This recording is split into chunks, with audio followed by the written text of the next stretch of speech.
రాజకీయ విశ్లేషకులందరూ కూడా భావిస్తున్న మాట. ఇక డియర్ కలెక్టర్ అమ్మ, మరి క్రియేటివిటీలో ఫస్ట్, అడ్మినిస్ట్రేషన్లో బెస్ట్, ప్రజలు మనసును గెలిచిన కలెక్టర్ అమ్మ.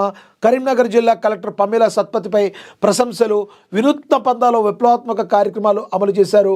ముఖ్యమంత్రి రేవంత్ రెడ్డి కూడా మరి ప్రశంసల జల్లు కురిపించారు.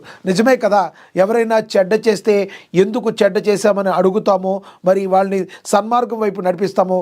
మంచి చేసినప్పుడు వాళ్ళ మంచిని అభినందించాలి. వాళ్ళు చేసిన మంచిని అభినందిస్తే తద్వారా స్ఫూర్తి పొంది మరింత మేలు చేసే అవకాశం ఉంటుంది. ఆ తర్వాత ఆవిడ్ని స్ఫూర్తిగా చేసుకుని మరింత మంది అధికారులు మరి ప్రజలకు మేలు చేయడానికి అనునిత్యం కృషి చేస్తూ ఉంటారు. దానిలో ఉదాహరణే సీఎం రేవంత్ ఎవరైతే ఉన్నారో పమేలా సత్పతిని మరి మెచ్చుకోవడం జరిగింది, ఆవిడ్ని అభినందించడం జరిగిందని కూడా ప్రచురించారు.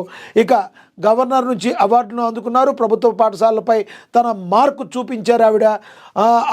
ఆరాటం ముందు ఆటంకం ఎంత, సంకల్పం ముందు వైకల్యం ఎంత, దృఢచిత్తం ముందు దురదృష్టం ఎంత, ఎదురీత ముందు విధిరాత ఎంత, నమ్మకం పట్టుదల నా రెండు రెక్కలు, ఎగరేస్తా ఏలేస్తా ఆశల ఆకాశానంతన, చేరేను రెండు చేతులు, చేరేను గీతులు, అదేవిధంగా బెదిరించిన బాధలోనే వివరించలేము బోధనలు అంటూ మరి రాసుకొచ్చారు.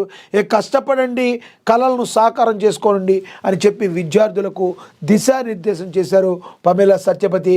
మరి ముఖ్యమంత్రి ప్రశంసలు మరి అందుకోవడం కూడా తనకెంతో సంతోషంగా ఉందని, విద్యార్థులకు కావలసిన మరి సదుపాయాలన్నీ అందించడంలో, పాఠశాలలకు ఏమున్నాయో ఏమి లేవనో చూడటంలో, మరి కలెక్టర్గా తన విధులు నిర్వర్తించడంలో పమేలా సత్పతి చాలా సక్సెస్ అయ్యారు. ఎంతమందికో స్ఫూర్తి అయ్యారు.